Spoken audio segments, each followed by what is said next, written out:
ആകാശവാണി.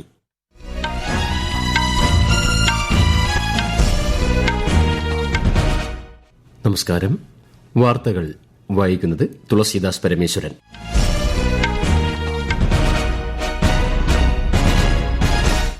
പ്രധാന വാർത്തകൾ. വിദേശ പര്യടനത്തിന്റെ രണ്ടാം പാദത്തിൽ സ്ലൊവാക്യയിൽ എത്തിയ പ്രധാനമന്ത്രി നരേന്ദ്രമോദി ഇന്ന് സ്ലൊവാക്ക് പ്രസിഡന്റുമായും പ്രധാനമന്ത്രിയുമായും ചർച്ച നടത്തും. 52ാമത് G7 ഉച്ചകോടിക്ക് ഇന്ന് ഫ്രാൻസിൽ തുടക്കം. പ്രധാനമന്ത്രി നരേന്ദ്രമോദി നാളെ പങ്കെടുക്കും. കേരളത്തിൽ കെഎസ്ആർടിസി ഓർഡിനറി ബസ്സുകളിൽ സ്ത്രീകൾക്കും ട്രാൻസ്ജെൻഡർ വ്യക്തികൾക്കും സൌജന്യ യാത്ര അനുവദിക്കുന്ന പ്രിയദർശിനി പദ്ധതിക്ക് ഇന്ന് തുടക്കം. സംസ്ഥാനത്ത് നിപ പ്രതിരോധ പ്രവർത്തനങ്ങൾ ഊർജ്ജിതം. പുതിയ നിപ കേസുകൾ റിപ്പോർട്ട് ചെയ്തിട്ടില്ലെന്ന് ആരോഗ്യമന്ത്രി കെ മുരളീധരൻ. ഹോർമുസ് കടലിടുക്ക് തുറക്കാനുള്ള കരാറിന് അന്തിമരൂപം നൽകി യുഎസും ഇറാനും. യുദ്ധം ശാശ്വതമായി അവസാനിപ്പിക്കുമെന്ന് ഇറാൻ. ICC വനിതാ ട്വന്റി ലോകകപ്പ് ക്രിക്കറ്റിൽ പാകിസ്ഥാനെതിരെ ഇന്ത്യയ്ക്ക് 64 റൺസ് ജയം. ഫിഫ ലോകകപ്പ് ഫുട്ബോളിൽ കുറാസോയെ പരാജയപ്പെടുത്തി ജർമ്മനി. വാർത്തകൾ വിശദമായി. വിദേശ പര്യടനത്തിന്റെ രണ്ടാം പാദത്തിൽ സ്ലൊവാക്യയിൽ എത്തിയ പ്രധാനമന്ത്രി നരേന്ദ്രമോദി ഇന്ന് സ്ലൊവാക്ക് പ്രസിഡന്റുമായും പ്രധാനമന്ത്രിയുമായും ചർച്ചകൾ നടത്തും. കൂടുതൽ വിവരങ്ങളുമായി സ്ലൊവാക്ക് റിപ്പബ്ലിക്കിലെ ബ്രാറ്റിസ്ലാവയിൽ നിന്ന് ആകാശവാണി ലേഖകൻ സ്മിതി എം പള്ളുരുത്തി. സ്ലൊവാക്ക് റിപ്പബ്ലിക്കിൽ ഔദ്യോഗിക സന്ദർശനത്തിന് എത്തിയ പ്രധാനമന്ത്രി നരേന്ദ്രമോദിക്ക് ഇന്ന് തലസ്ഥാനമായ ബ്രാറ്റിസ്ലാവയിൽ ഔദ്യോഗിക സ്വീകരണം നൽകും. ഇന്നലെ രാത്രിയാണ് പ്രധാനമന്ത്രി ബ്രാറ്റിസ്ലാവയിൽ എത്തിയത്. ഉഭയകക്ഷി ബന്ധങ്ങൾ കൂടുതൽ ശക്തമാക്കാൻ ഈ സന്ദർശനം വഴിയൊരുക്കുമെന്നാണ് ബ്രാറ്റിസ്ലാവയിൽ എത്തിയ ശേഷം പ്രധാനമന്ത്രി സമൂഹ മാധ്യമത്തിൽ കുറിച്ചത്. സ്ലൊവാക്ക് പ്രസിഡന്റുമായും പ്രധാനമന്ത്രിയുമായും ഉള്ള ചർച്ചകൾ അടക്കം നിരവധി പരിപാടികളാണ് പ്രധാനമന്ത്രി നരേന്ദ്രമോദിക്ക് ഇന്ന് ബ്രാറ്റിസ്ലാവയിൽ ഉള്ളത്. 52ാമത് G7 ഉച്ചകോടി ഇന്ന് ഫ്രാൻസിലെ ഇവിയനിൽ ആരംഭിക്കും. 3 ദിവസമായി നടക്കുന്ന ഉച്ചകോടിയിൽ Canada, France, Germany, Italy, Japan, UK, US, European union എന്നീ അംഗരാജ്യങ്ങളിൽ നിന്നുള്ള പ്രതിനിധികൾ പങ്കെടുക്കും. ഇതിനു പുറമെ ഇന്ത്യ, ബ്രസീൽ, ഈജിപ്ത്, കെനിയ, ദക്ഷിണ Korea, Qatar, Saudi Arabia, Syria, Ukraine, UAE എന്നീ രാജ്യങ്ങളെ ഔട്ട്റീച്ച് പങ്കാളി രാജ്യങ്ങളായി ഫ്രാൻസ് ക്ഷണിച്ചിട്ടുണ്ട്.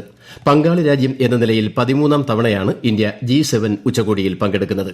പ്രധാനമന്ത്രി നരേന്ദ്രമോദി നാളെ ഔട്ട്റീച്ച് സെഷനുകളിൽ പങ്കെടുക്കും.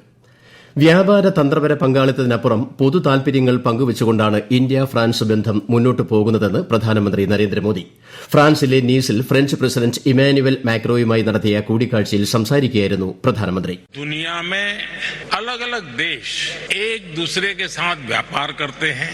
अलग अलग देशों के बीच स्ट्रेटेजिक पार्टनरशिप भी होती है, लेकिन कुछ रिलेशंस ऐसे होते हैं जो शेयर्ड इंटरेस्ट के साथ साथ शेयर्ड विजन से भी ड्राइव होते हैं. भारत और फ्रांस का रिश्ता कुछ ऐसा ही है. പ്രതിരോധം, സാങ്കേതികവിദ്യ, വ്യാപാരം എന്നിവ ഉൾപ്പെടെ പ്രധാന മേഖലകളിൽ തന്ത്രപര പങ്കാളിത്തം വികസിപ്പിക്കുന്നതിനെക്കുറിച്ചും ഇരു രാജ്യങ്ങളും ചർച്ച ചെയ്തു. കഴിഞ്ഞ 12 വർഷത്തിനിടെ വിവിധ മേഖലകളിൽ ശ്രദ്ധേയമായ പരിവർത്തനത്തിനാണ് ഇന്ത്യ സാക്ഷ്യം വഹിച്ചത്. ഈ കാലയളവിൽ മോദി സർക്കാർ ദരിദ്രർ, കർഷകർ, സ്ത്രീകൾ, യുവാക്കൾ എന്നിവരുടെ ക്ഷേമത്തിനും ശാക്തീകരണത്തിനുമായി നിരവധി പ്രമുഖ പദ്ധതികൾ നടപ്പിലാക്കി. 2047 ഇന്ത്യയെ വികസിത ഭാരതമാക്കി മാറ്റുക എന്ന ലക്ഷ്യത്തോടെ ആധുനിക അടിസ്ഥാന സൌകര്യ നിർമ്മിതിക്കായി സർക്കാർ വിവിധ നടപടികളാണ് സ്വീകരിച്ചത്. അടിസ്ഥാന സൌകര്യങ്ങൾക്കായുള്ള സർക്കാർ ചെലവുകൾ 2014-15 2 ലക്ഷം കോടി രൂപയായിരുന്നത് ഈ സാമ്പത്തിക വർഷത്തിൽ 6 ഇരട്ടി വർദ്ധിച്ച് 12.2 ലക്ഷം കോടി രൂപയായി ഉയർന്നു. ഇന്ത്യയിലെ മെട്രോ റെയിൽ ശൃംഖല 5 ഇരട്ടി വികസിച്ചത് നഗരങ്ങളെ കൂടുതൽ ബന്ധിപ്പിക്കുന്നതിനും സഹായിച്ചു. നീറ്റ് UG പുനഃപരീക്ഷയ്ക്കുള്ള അഡ്മിറ്റ് കാർഡുകൾ നാഷണൽ ടെസ്റ്റിംഗ് ഏജൻസി പുറത്തിറക്കി. NTA-യുടെ ഔദ്യോഗിക വെബ്സൈറ്റായ neet.nta.nic.in ൽ നിന്ന് അഡ്മിറ്റ് കാർഡുകൾ ഡൌൺലോഡ് ചെയ്യാം. ഈ മാസം 21 ഉച്ചയ്ക്ക് 2 മണി മുതൽ വൈകുന്നേരം 5:15 വരെയാണ് പരീക്ഷ. അഡ്മിറ്റ് കാർഡ് ഡൌൺലോഡ് ചെയ്യുന്നതിന് മുമ്പ് റീഫണ്ടിനായി ബാങ്ക് അക്കൌണ്ട് വിശദാംശങ്ങൾ പരിശോധിക്കണമെന്ന് NTA നിർദ്ദേശിച്ചു. 2027 സെൻസസിന്റെ ഭാഗമായ സെൽഫ് എന്യൂമറേഷൻ സൌകര്യം കേരളത്തിൽ നാളെ മുതൽ ഈ മാസം 30 വരെ ലഭ്യമാകും. ജൂലൈ 1 മുതൽ 30 വരെയാണ് സെൻസസിന്റെ 1ാം ഘട്ടം. ഈ വാർത്തകൾ ആകാശവാണിയിൽ നിന്ന്. ആകാശവാണി വാർത്തകളും വാർത്താ അധിഷ്ഠിത പരിപാടികളും all India radio news Thiruvananthapuram YouTube ചാനലിലും all India radio news Thiruvananthapuram Facebook പേജിലും AIR ന്യൂസ് _തിരുവനന്തപുരം ഇൻസ്റ്റഗ്രാം അക്കൌണ്ടിലും AIR ന്യൂസ് _TVM X ഹാൻഡിലും ലഭ്യമാണ്. കേരളത്തിൽ പുതിയ നിപ കേസുകൾ റിപ്പോർട്ട് ചെയ്തിട്ടില്ലെന്ന് ആരോഗ്യമന്ത്രി കെ മുരളീധരൻ. രോഗലക്ഷണങ്ങൾ പ്രകടിപ്പിച്ച 11 പേരുടെ പരിശോധനാ ഫലം നെഗറ്റീവായി. നിപ സ്ഥിരീകരിച്ച രാമനാട്ടുകര സ്വദേശി കോഴിക്കോട് മെഡിക്കൽ കോളേജിൽ വെന്റിലേറ്ററിൽ തുടരുകയാണ്. നിപ പ്രതിരോധ പ്രവർത്തനങ്ങളുടെ ഭാഗമായി എത്തിയ കേന്ദ്ര സംഘം Melevaram urban health centre, Ramanattukara നഗരസഭാ കാര്യാലയം എന്നിവിടങ്ങളിൽ ആരോഗ്യ പ്രവർത്തകരുമായി ചർച്ച നടത്തി. നഗരസഭാ പരിധിയിൽ രോഗി സന്ദർശിച്ച സ്ഥലങ്ങളിൽ വിശദമായി നിരീക്ഷണവും നടത്തി. കേരളത്തിൽ കെഎസ്ആർടിസി ഓർഡിനറി ബസ്സുകളിൽ സ്ത്രീകൾക്കും ട്രാൻസ്ജെൻഡർ വ്യക്തികൾക്കും സൌജന്യ യാത്ര അനുവദിക്കുന്ന പ്രിയദർശിനി പദ്ധതിക്ക് ഇന്ന് തുടക്കമാകും. തിരുവനന്തപുരം തമ്പാനൂർ ബസ് ടെർമിനലിൽ രാവിലെ മുഖ്യമന്ത്രി വി.ഡി. സതീശൻ സംസ്ഥാനതല ഉദ്ഘാടനം നിർവഹിക്കും. ഒരു റിപ്പോർട്ട്. ആദ്യഘട്ടത്തിൽ കെഎസ്ആർടിസിയുടെ 3125 ഓർഡിനറി ബസ്സുകളിലാണ് പദ്ധതി നടപ്പാക്കുന്നത്. പ്രായഭേദമന്യേ എല്ലാ സ്ത്രീകൾക്കും ട്രാൻസ്ജെൻഡർ വ്യക്തികൾക്കും ഓർഡിനറി സർവീസുകളിൽ സൌജന്യ യാത്ര ലഭ്യമാകും. വരുമാന പരിധിയോ സാമൂഹ്യ പദവിയോ ഉൾപ്പെടെ യാതൊരു മാനദണ്ഡവും ബാധകമല്ല. പ്രത്യേക രജിസ്ട്രേഷനോ രേഖകളോ ആവശ്യമില്ല. യാത്രക്കിടെ കണ്ടക്ടറിൽ നിന്ന് സീറോ ടിക്കറ്റ് അല്ലെങ്കിൽ പ്രിയദർശിനി ടിക്കറ്റ് കൈപ്പറ്റിയാൽ മാത്രം മതിയാകും. ഇതുവഴി ഓരോ യാത്രയുടെയും കൃത്യമായ വിവരങ്ങൾ രേഖപ്പെടുത്തുകയും സുതാര്യമായ കണക്കെടുപ്പ് ഉറപ്പാക്കുകയും ചെയ്യും. ഉദ്ഘാടന സർവീസിന്റെ ഡ്രൈവറും കണ്ടക്ടറും വനിതകളായിരിക്കും. News desk, Akashvani. ഇറാനിയൻ തുറമുഖങ്ങൾക്ക് മേലുള്ള നാവിക ഉപരോധം അമേരിക്ക അവസാനിപ്പിക്കുമെന്ന് US president Donald Trump. Hormuz കടലിടുക്ക് തുറക്കാനുള്ള കരാറിലും യുഎസും ഇറാനും അന്തിമരൂപം നൽകി.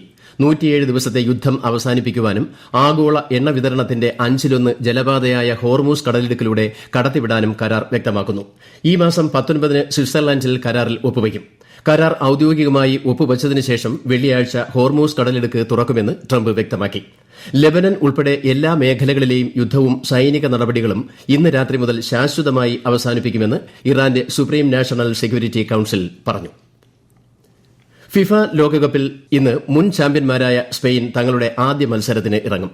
ലോകകപ്പിൽ ആദ്യമായി കളിക്കാനെത്തുന്ന കേപ്പ് വെർദെയാണ് എതിരാളി. രാത്രി 9:30 മത്സരം. സ്വീഡനും ട്യൂണീഷ്യയും തമ്മിലുള്ള മത്സരം അല്പസമയത്തിനകം ആരംഭിക്കും. ഗ്രൂപ്പ് ഇയിൽ ഇന്നലെ നടന്ന കളിയിൽ ജർമ്മനി ലോകകപ്പിലെ പുതുമുഖമായ കുറാസോയെ 1-7 ഗോളിന് പരാജയപ്പെടുത്തി. ആകാശവാണി പ്രതിനിധി സുരേഷ് ബാബു തയ്യാറാക്കിയ റിപ്പോർട്ട്. ലാറ്റിൻ അമേരിക്കൻ കരുത്തരായ ഇക്വഡോറിനെ കളിയുടെ 90-ാം മിനിറ്റിൽ നേടിയ മിന്നും ഗോളിൽ വീഴ്ത്തി ആഫ്രിക്കൻ ടീം ഐവറി കോസ്റ്റ് വരവറിയിച്ചു. യോഗ്യതാ മത്സരങ്ങളിൽ തെക്കേ അമേരിക്കയിലെ വമ്പന്മാരെ വീഴ്ത്തി മുന്നേറിയ ഇക്വഡോറിന് തോൽവി അപ്രതീക്ഷിതമായി. കുറുസോവയെ തകർത്ത് തരിപ്പണമാക്കി 4 തവണ ലോകകപ്പ് നേടിയ ജർമ്മനി ലോകകപ്പിലെ തങ്ങളുടെ അരങ്ങേറ്റം അതിഗംഭീരമാക്കി. എണ്ണം പറഞ്ഞ 7 ഗോളുകളാണ് ഇതാദ്യമായി ലോകകപ്പിലെത്തിയ കരീബിയൻ ടീമിന്റെ വലയിൽ ജർമ്മൻ താരങ്ങൾ അടിച്ചു കയറ്റിയത്. മറ്റൊരു മത്സരത്തിൽ വമ്പൻ താരനിരയുള്ള നെതർലാൻഡ്സിനെ ഏഷ്യൻ കരുത്തരായ ജപ്പാൻ സമനിലയിൽ പിടിച്ചു നിർത്തി.